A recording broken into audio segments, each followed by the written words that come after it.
Hello dear student, welcome to all of you my YouTube channel medical education by Ankit. तो आज का हम topic में देखने वाले हैं डिफरेंस बिटवीन साइकोसिस एंड न्यूरोसिस। ठीक है ना, काफी इंपॉर्टेंट वीडियो होने वाला है और इससे जो है क्वेश्चन बनता है मेंटल हेल्थ में या साइकेट्रिक हेल्थ में। ठीक है, अब इसमें देखते हैं।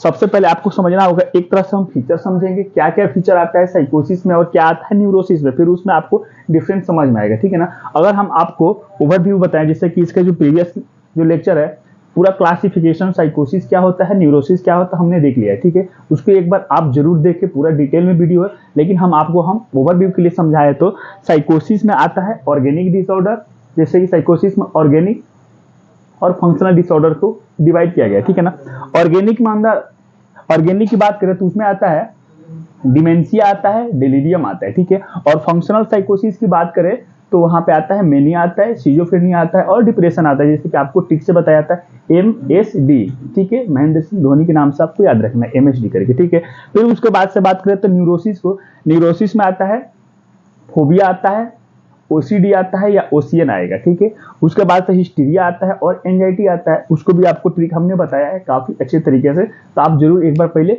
साइकोसिस और न्यूरोसिस का जो भी या मेंटल डिसऑर्डर का जो क्लासिफिकेशन है उसको आप एक बार जरूर समझे। ठीक है, हम इसमें सिर्फ बात करेंगे इसमें दोनों में क्या डिफरेंस है और कौन कौन सा फीचर्स देखा गया है और उसके बीच में क्या दोनों में अंतर है। ठीक है, तो सबसे पहला फीचर्स देखते हैं। सबसे पहले तो आप इसका डेफिनेशन समझिए। ठीक है, साइकोसिस क्या होता है और न्यूरोसिस क्या होता है। ठीक है ना, साइकोसिस को माना गया है it is a major mental illness usually required hospitalisation. ठीक है, जैसे आपको बताया कि साइकोसिस को मेजर इलनेस माना गया है, मेजर मेंटल इलनेस माना गया है, जिसके अंदर डिलेरियम, डिमेंशिया, और इसमें क्या होता है कि हॉस्पिटल में रखने की जरूरत होती है, एडमिट करने की जरूरत होती है। क्यों होती है? जैसे कि मान लीजिए कि डिप्रेशन है, फॉर एग्जांपल डिप्रेशन किसके अंदर आता है?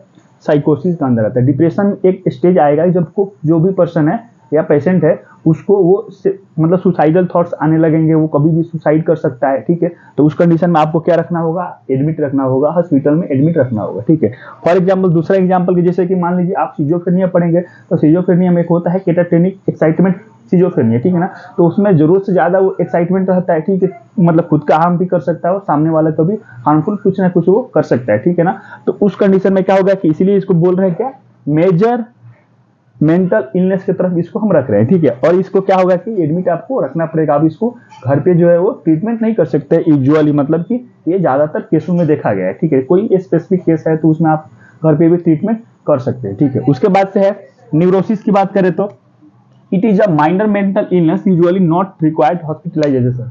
जैसे कि यहाँ पे है न्यूरोसिस है, न्यूरोसिस के अंदर क्या है? फोबिया है। ठीक है ना, फोबिया है, OCD है, ओसियन है, जितने सारे डिजीज है इसमें जो है वो ज्यादा डेंजर साइन नहीं मिलता है यूजुअली, मतलब कि ज्यादातर केसों में। ठीक है ना, इसको क्या होता है कि आप घर पे भी रह के उसको डेली लाइफ में उसको ट्रीटमेंट उसको दिया जा सकता है। ठीक है ना, इसमें ज्यादातर हॉस्पिटल की रिक्वायर्ड नहीं होती, ये बातें अपने को याद रखना। ठीक है, उसके बाद से बात करते हैं सिविरिटी की बात करते हैं। ठीक है ना, न्यूरोसिस में और साइकोसिस में किसमें ज्यादा सिविरिटी देखने को मिलेगा? जैसे कि यहाँ पे सिविरिटी की बात करें तो साइकोसिस में वेरी सीवियर, साइकोसिस जैसे बोलने में साइकोसिस वैसे ही वेरी सीवियर आ रहा है, और साइकोसिस आप मिलाकर आपको ट्रिक से याद रखना है। ठीक है, उसके बाद से आते हैं लेस सीवियर ये है कि आपको घर पे भी इसका ट्रीटमेंट हो सकता है। एंजाइटी हो गया या हिस्टीरिया हो गया या फोबिया हो गया, इतने इसमें डेंजर सिम्टम नहीं आते एज कम्पेयर टू साइकोसिस में इतने डेंजर सिम्टम आ सकते हैं, वो सामने वाला को भी मार सकता है, खुद का भी सुसाइड कर सकता है। ठीक है, ये दोनों में डिफरेंट है सिविरिटी के मामले में। ठीक है, उसके बाद से समझे तो हेलुसिनेशन, जो कि बहुत ही इंपॉर्टेंट पॉइंट है। ठीक है, हेलुसिनेशन और इल्यूजन।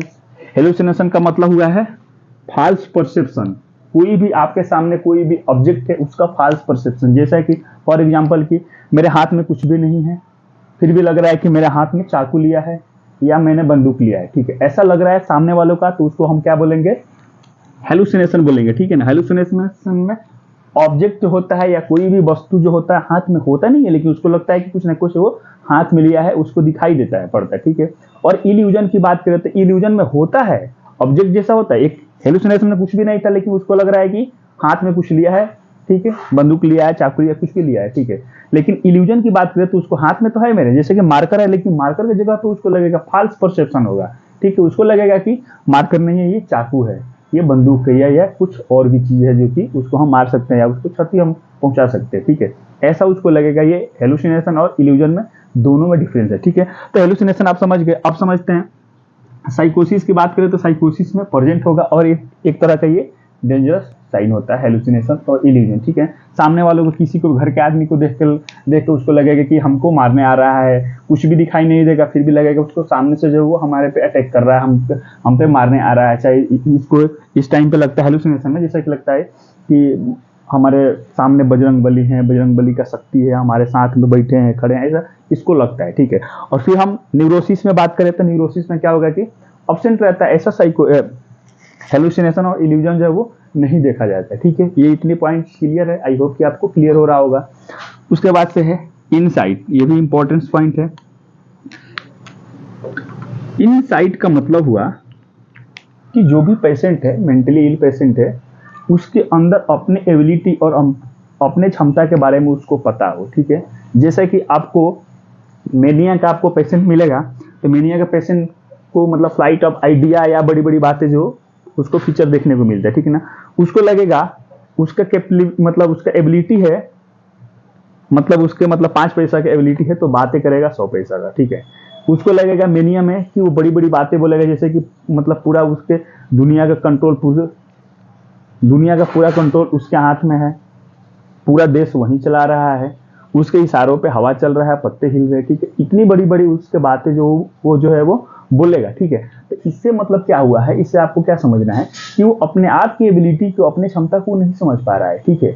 अपने आप को वो नहीं समझ पा रहा है। अगर नहीं समझ पा रहा है तो इनसाइट जो होगा वो एब्सेंट होगा। उससे पूछा जाएगा कहाँ हो तुम, जगह का नाम बताएगा तो समझिए कि इनसाइट प्रेजेंट है। अगर वो पेशेंट बोल रहा है कि हमें कुछ नहीं हुआ है, हमारे घर वाले ने जबरन करके हमको हॉस्पिटल एडमिट करा दिया है, ठीक है, एडमिट करा दिया है, हमसे सब कोई जेलस फील करता है, सब कोई जलता है, हमको कोई देखना नहीं चाहता है, ऐसा अगर पेशेंट बोले, समझिए कि उसका इनसाइट जो है वो ऑब्सेंट है। ऑब्सेंट किस में आएगा, साइकोसिस में आएगा। वो अपने आप को नहीं पहचान पा रहा है, उसकी इनसाइट ऑब्सेंट हो गया है, इसको हम बोलते हैं साइकोसिस। का अंदर ये जो है वो फीचर देखने को मिलेगा, ठीक है। उसके बाद से है न्यूरोसिस की बात करें तो न्यूरोसिस में इनसाइट में क्या होगा कि वो प्रेजेंट होगा।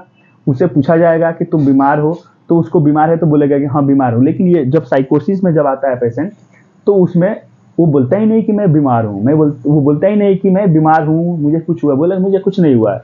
वो हमेशा यही बात बोलेगा मुझे कुछ हुआ ही नहीं है, इन जितने घर वाले हैं सब मेरा दुश्मन है, ये हमको जबरन यहाँ पे बंद करवा दिया है, हमसे ये लोग जलस फील करते हैं, हमको दिखना नहीं चाहते। ऐसा फीचर्स देखने को मिलेगा। इसका मतलब कि उसके में इनसाइट वो नहीं है, अपने आप को वो नहीं पहचान पा रहा है, अपने आप को, एबिलिटी को, अपने रियलिटी से वो दूर है, वास्तविकता से वो दूर है, ठीक है। उसको हम क्या बोलेंगे कि ऑप्शन बोलेंगे। प्रेजेंट मतलब कि अपने आप को पहचान रहा है, क्या है, कैसे है, क्यों आया है, कौन लेके आया, सब कुछ उसको जो है वो पता है, ठीक है। उसके बाद से देखते हैं पर्सनालिटी की बात करें, ठीक है। तो साइकोसिस में डिसऑर्गेनाइज रहेगा अपने आप को। पहले तो जब भी जो बीमार नहीं था वो मेंटल डिसऑर्डर में नहीं आया था तो अच्छा सा रहता, हेयर स्टाइल अच्छा है, बियर्ड अच्छा है, ड्रेसअप सेंस अच्छा है, सब कुछ अच्छा है, ठीक है, बाकायदा परफ्यूम वगैरह लगा के भी जा रहा है, ठीक है। लेकिन जब ये साइकोसिस उसके अंदर आ जाएगा, साइकोसिस इलनेस की तरफ या डिसऑर्डर की तरफ वो चला जाएगा, उसमें क्या होगा, डिसऑर्गेनाइज होगा। कपड़ा भी ढंग से नहीं पहनेगा, जब तक पहना होगा वो खोल के कुछ भी रख सकता है, उसको कुछ पता ही नहीं है कि पर्सनालिटी सेंस क्या होता है, वे ऑफ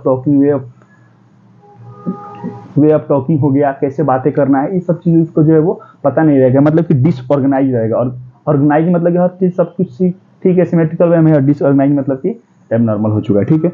और न्यूरोसिस की बात करें तो जो है ऑर्गेनाइज रहेगा, उसको पता रहेगा ड्रेसअप सेंस, कब क्या पहनना है, कैसे पहनना है, कब नहाना है, अपना पर्सनल हाइजीन का भी वो पूरा ख्याल रखेगा।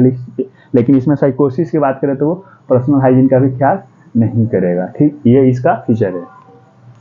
उसके बाद से लास्ट पॉइंट है RX मतलब कि ट्रीटमेंट, ठीक है। ट्रीटमेंट की बात करें तो साइकोसिस जो होता है जिसमें ECT दिया जाता है, इलेक्ट्रोकन्वर्जन थेरेपी, उसके बाद से साइकोफार्माकोलॉजी दिया जाता है, ठीक है। फार्माकोलॉजी का मतलब आप तो जानते हैं कि वो जो भी ड्रग से ट्रीटमेंट दिया जाता है, ठीक है। लेकिन ये साइकेट्री के अंदर दिया जाता है, इसलिए उसको क्या बोलते हैं, साइकोफार्माकोलॉजी बोलते हैं, ठीक है ना।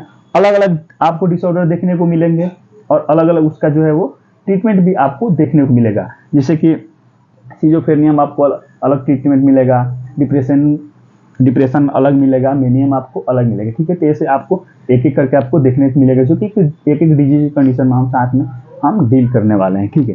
उसके बाद से है नेक्स्ट पॉइंट है न्यूरोसिस की बात करें तो साइकोथेरेपी और साइकोफार्माकोलॉजी, ठीक है। न्यूरोसिस में साइकोफार्माकोलॉजी जैसा आपने बताया, और साइकोथेरेपी के ऐसा कुछ थेरेपी होता है अदर देन मेडिसिन, ठीक है। ऐसा कुछ थेरेपी, ऐसा कुछ बिहेवियरल चेंजेस है, उसको उसको थेरेपी प्रोवाइड किया जाता है, जो कि मतलब मेडिसिन ना दे करके उसको बिहेवियरल चेंजेस में उसको मोटिवेट करके, उसको इनकरेज करके ऐसा जो थेरेपी दिया जाता है उसको हम क्या बोलते हैं, साइकोथेरेपी। उसको जो मेंटली जो इल है उससे थोड़ा सा उसको प्रिवेंट करने के लिए और रिकवरी जल्दी हो इसके लिए किया जाता है, ठीक है। तो न्यूरोसिस में आपको याद रखना है साइकोथेरेपी और साइकोफार्माकोलॉजी, और इसमें जो है वो मेजर होता है, इसमें ईसीटी और साइकोफार्माकोलॉजी ही काम आता है। बिना साइकोफार्माकोलॉजी को यह जो है वो ट्रीटमेंट साइकोसिस नहीं हो पाता, ये क्योंकि ये मेजर मेंटल इलनेस है, ठीक है।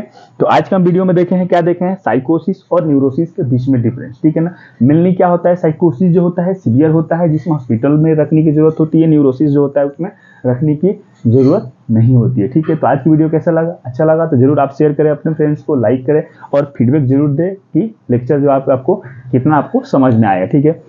फिर मिलते हैं नेक्स्ट वीडियो में, तो आज के लिए बस इतना ही, धन्यवाद।